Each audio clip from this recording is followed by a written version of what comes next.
있습니다. 그 발제문을 길게 써오기는 했는데 오늘 나왔었던 증언들이랑 이런 이야기를 좀 하면서 좀 구체적으로 지금 현재 무엇이 문제인지, 그래서 저희가 어떤 것들을 요구하는지를 말씀을 드리려고 합니다.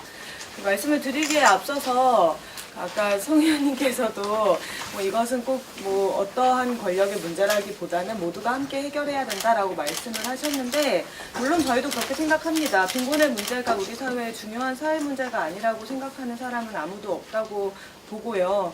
뭐 이것을 모두 다 같이 해결하기 위해서 노력해야 되는 것은 분명하지만, 권력이 있었던 당시에 이 문제를 해결하지 못한 사람이 있다면 그것 또한 책임 소재를 분명히 따져 물어야 한다고 봅니다.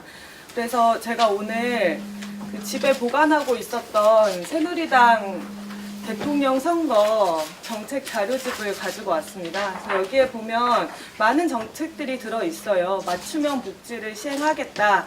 요람에서 무덤까지 완전히 모든 생애 주기별로 맞춰서 복지를 만들겠다, 이런 내용들이 여기에 가득 차 있는데, 이 중에 지켜진 것이 없다라는 것은, 특히 빈곤층에 대한 복지 공약이 아무것도 제대로 지켜지지 않았다는 것은 명백한 사실입니다.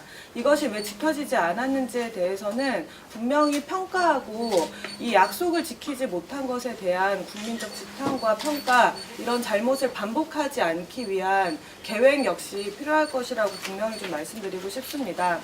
그래서 저는 박근혜 대통령이 송파세모녀법을 만들었다라는 것으로 복지 공약을 이행했다라고 스스로 평가하는 모습을 몇 번 보았는데요.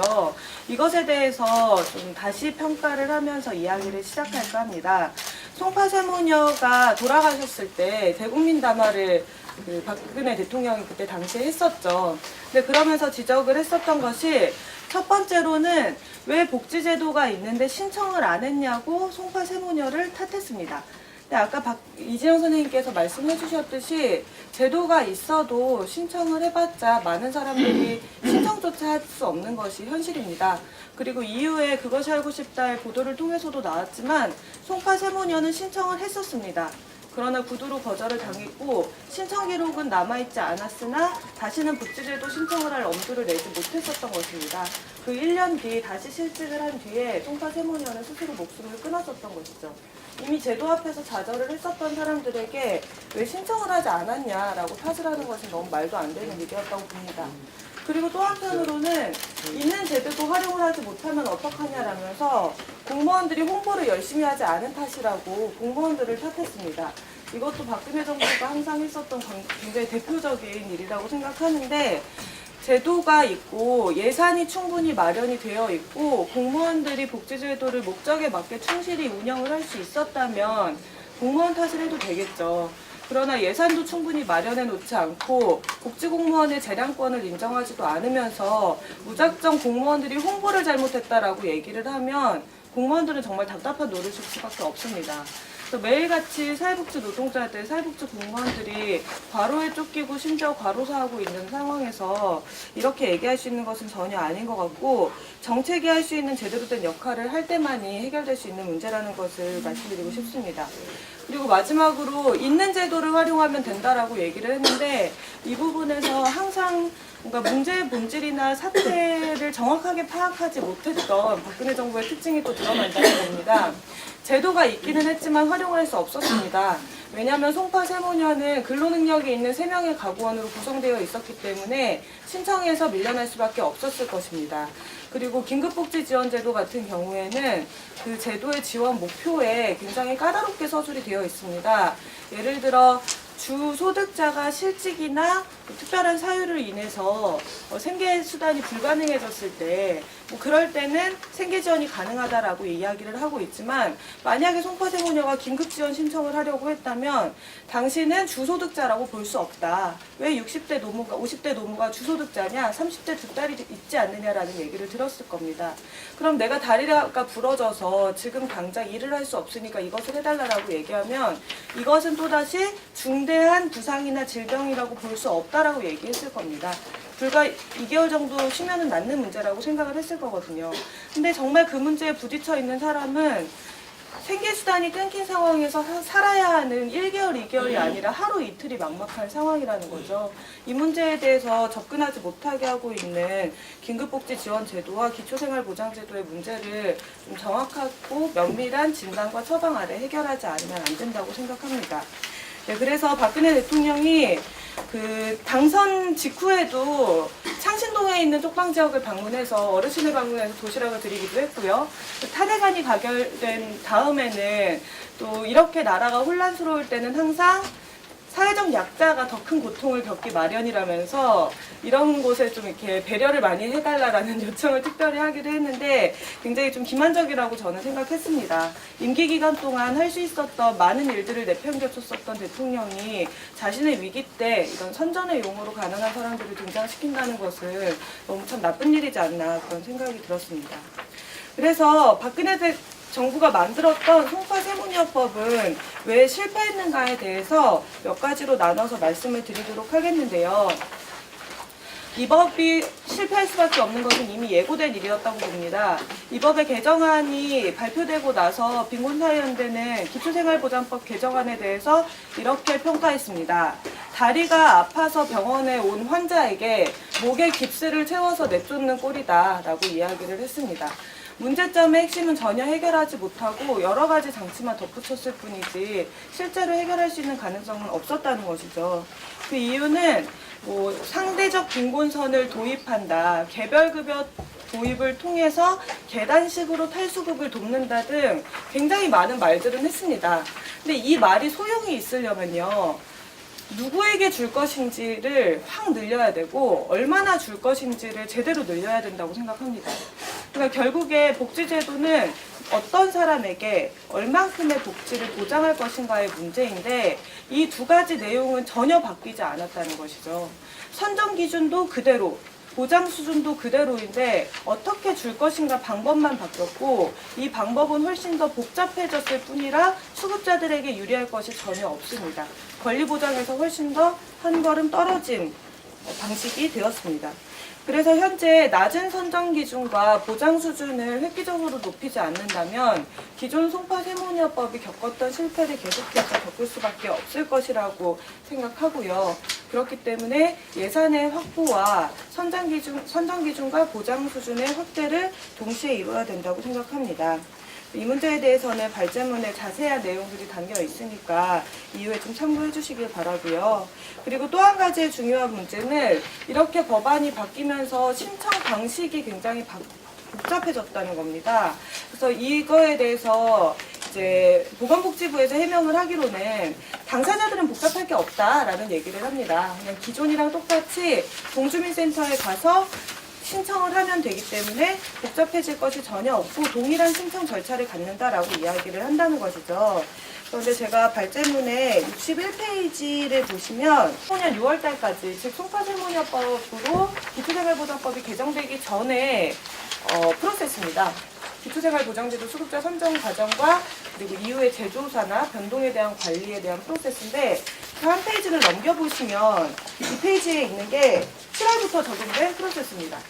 한눈에 보시기에도 굉장히 복잡해졌다는 것을 알 수 있죠. 그래서 일단 급여 중 교육급여가 각 시도교육청으로 업무가 이관이 되게 되었고 그리고 주거급여 같은 경우에는 국토교통부로 업무가 이관되게 되었습니다. 근데 이렇게 주무부처가 이관되면서 국토교통부에서 따로 조사를 합니다.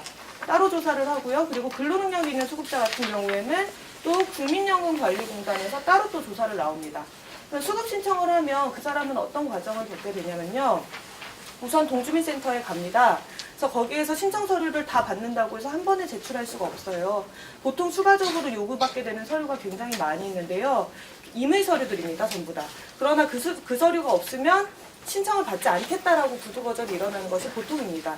이 신청의 편의를 위해서라고 얘기를 하지만 이 신청 절차 때문에 수급 신청을 포기하게 되는 사람들이 굉장히 많습니다. 요구되는 자료들이 그런 식이에요. 자신이 갖고 있는 모든 통장의 1년치 거래 내역서. 그러면 자기가 갖고 있는 그 모든 통장의 은행을 전부 다 가서 이 거래 내역서를 떼는 이유에 대해서 설명을 하고 떼어와야 되겠죠. 그리고 부양의무자가 있다면 이 사람의 재직증명서나 소득증명서나 아니면 지금 소득이나 재산이 얼마가 있는지에 대한 신고서를 작성해서 내야 됩니다. 그냥 A4 한 장짜리에다가 손으로 작성을 해서 내게 하고 있어요. 근데 여기 앉아 계신 분들도 나의 재산과 소득이 한 달로 보면 얼마 정도인지를 앉은 자리에서 쓰실 수 있는 분들 많지 않을 거라고 생각합니다. 근데 이것을 수급 신청하는 사람들 그리고 그 가족들에게까지 모두 다 요구하고 있다는 것이죠. 그래서 여기서부터 주춤하게 되는 사람들이 굉장히 많은 현실입니다. 이렇게 어려운 자료들을 모두 다 모아서 제출했다고 해서 완료되는 것이 아닙니다. 동주민센터에서 초기 상담을 받게 되고요. 구청에서 재조사를 받게 됩니다. 구청의 조사가 사실은 진짜 조사예요. 그리고 나서 LH공사에서 집으로 와서 주거급여를 위한 조사를 또 받게 되고요. 근로능력이 있는 경우에는 국민연금공단에서 다시 한번 대면 조사를 합니다. 그럼 이 면접조사의 내용이 각기 의미 있게 다른 질문을 갖고 있느냐? 전혀 그렇지 않습니다. 당신은 언제부터 돈을 벌지 못했는지, 왜 수급이 필요한지, 현재 어떻게 살고 있는지 도와주는 사람은 없는지, 뭐 이런 것들을 통해서 결국엔 당신은 지금 왜 가난하고 실패했는지에 대해서 증명하라는 이야기가 나오게 되는 것이죠. 그래서 이런 과정을 계속 겪다 보면 아무리 국민기초생활보장제도가 그리고 긴급복지가 가난한 국민들의 권리다라고 얘기를 해도 권리로서 생각할 수 있는 사람들은 없습니다. 철저하게 모욕감에 휩싸일 수밖에 없고 위축될 수밖에 없는 것이 이 제도의 현실이라고 보여집니다.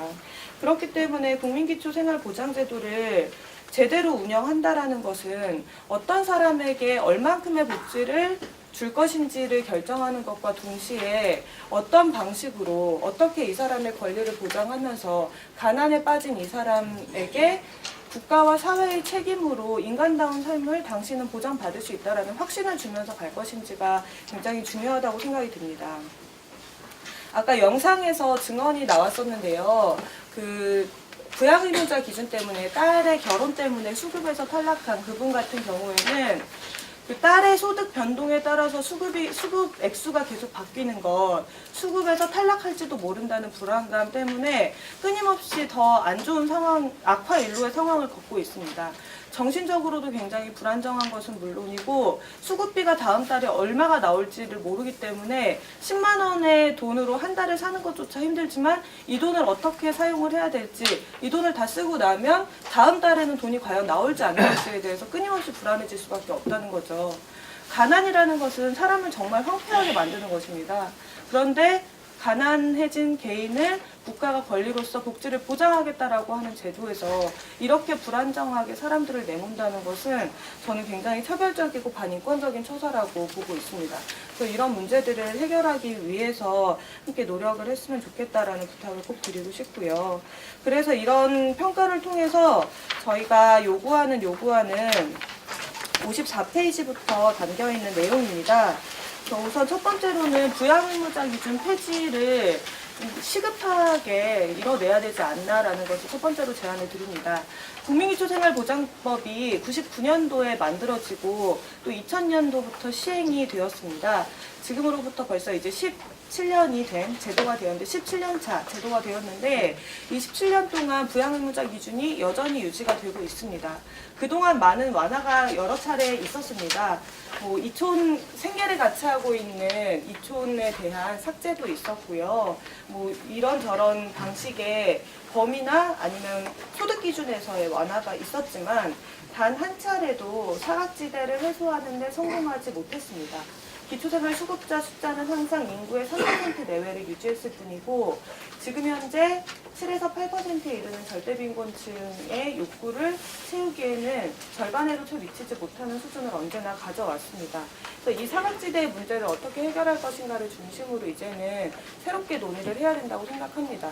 부양의무자 기준으로 인해서 현재 복지 사각지대에 있는 분들의 문제를 해결하는 것이 부양의무자 기준을 폐지해야 되는 가장 시급한 이유 중 하나라면 이 부양의무자 기준이 낳고 있는 빈곤의 재생산 문제에 대해서도 심각하게 고민해야 되는 문제라고 봅니다.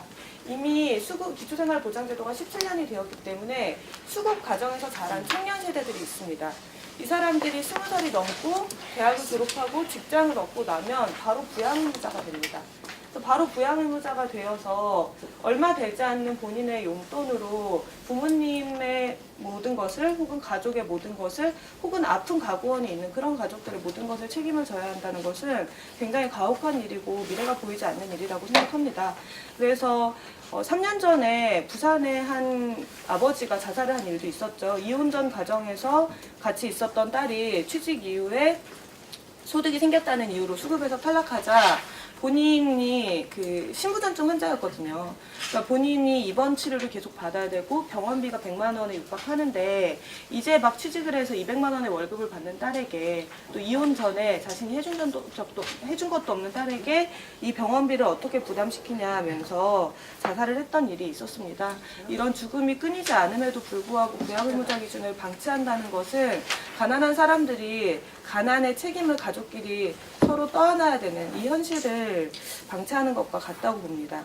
그리고 무엇보다 중요한 것은 기초생활보장제도는 우리나라의 빈곤정책의 가장 근간이 되는 제도입니다. 예를 들어서 부모에게 빚이 많다고 해서 그 빚을 떠안는 자식은 없죠. 상속을 포기하면 빚도 없어지게 되죠. 이게 민법상의 가족 책임의 논리입니다. 그래서 민법상에서 부양 책임이라는 것은 뭐 자신의 어린 자녀라든지 이럴 때는 강하게 귀속이 되지만 사실 그 이상 성인이 된 사람들끼리는 강하게 귀속이 될 수가 없습니다.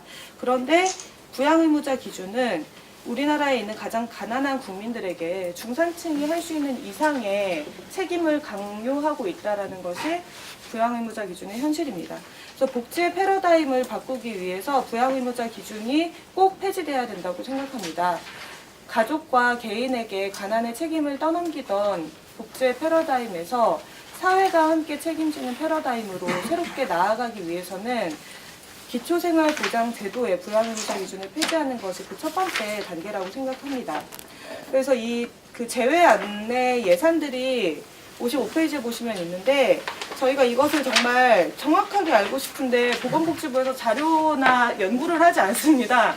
부양의무자 기준이 실제로 폐지되면 얼만큼의 수급자가 들어오고 얼마의 예산이 소요되는지 그 근거가 무엇인지에 대해서 한 번도 제대로 밝힌 적이 없어요. 그러다 보니까 이건 이제 법 개정 당시에 보건복지위원회에서 19대 보건복지위원회에서 요구를 하셔가지고 복지부에서 딱 요 표 정도를 딱 낸 거였거든요. 근데 그래서 요거 정도로 추산을 할 수밖에 없지만 전체 삭제를 할 경우에 6조 8천억 7조 정도가 든다 이렇게 이야기를 하고 있죠. 그리고 현재 기초생활보장제도 예산이 8조 정도가 되니까 합치면 15조 정도의 예산이 든다라고 볼 수 있는데요. 이 15조 정도의 예산이면 우리나라 GDP의 딱 1%입니다. 근데 1%의 예산을 사용하는 것으로 부양의무자 기준이 없는 기초생활보장제도를 만든다는 것은 1%의 GDP로 우리나라 국민 누구라도 자신이 가난해져서 생명의 위협이 처하고 인간의 존엄에 위협이 처했을 때 기초생활보장제도 수급자의 수급권자가 될 수 있다는 것을 의미합니다. 가족에게 부담을 지우지 않고 가족에게 자존심을 구기지 않고 가족으로부터 독립하지 못하는 것이 아니라 인간으로서 한 명의 인간으로서 수급자가 될 수 있다는 것을 의미한다는 거죠. 망설일 이유가 있을지 모르겠습니다. 단계적인 시행 방안을 선택하든 아니면 차츰 이것을 늘려가는 방식이든 시급하고 빠르게 충분히 해낼 수 있는 일이라고 생각합니다. 그래서 이것을 꼭 이번 대선에 그리고 20대 국회 과제로 반드시 이루어 주셨으면 좋겠다라는 말씀을 드립니다.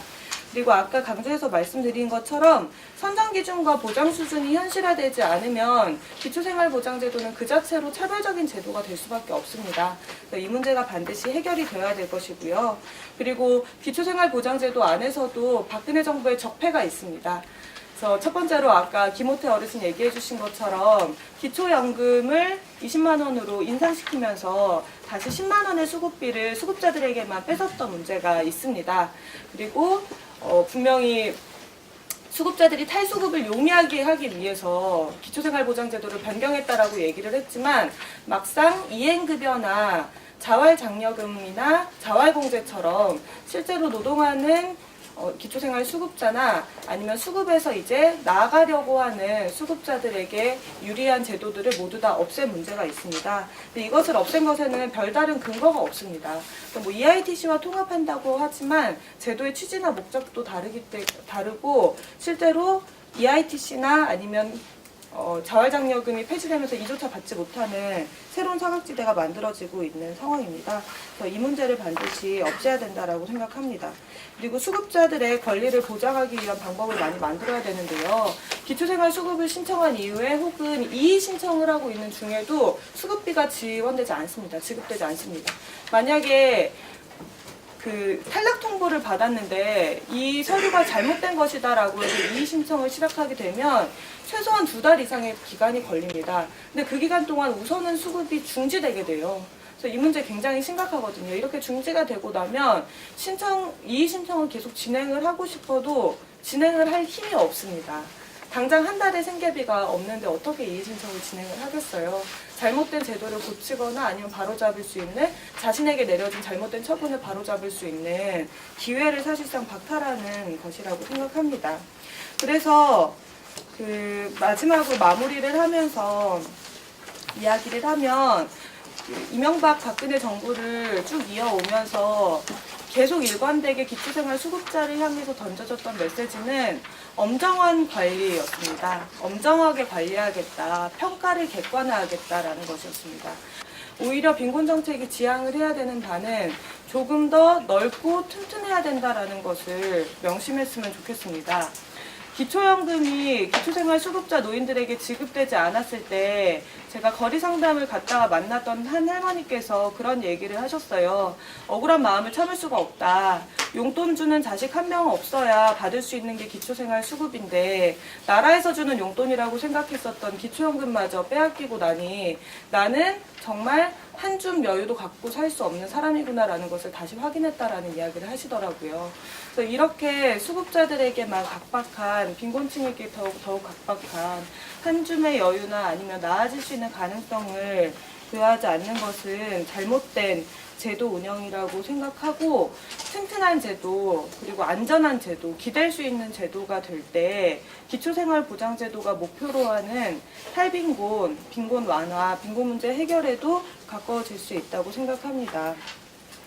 다시 한번 그 20대 이번 20대 국회에서 반드시 부양의무자 기준을 폐지해 주시고 가난한 사람들의 희망을 넓혀주시기를 간곡하게 부탁을 드리면서 앞으로 오는 대선에서도 많은 역할을 해주실 것으로 기대를 하면서 발제를 마치도록 하겠습니다. 감사합니다.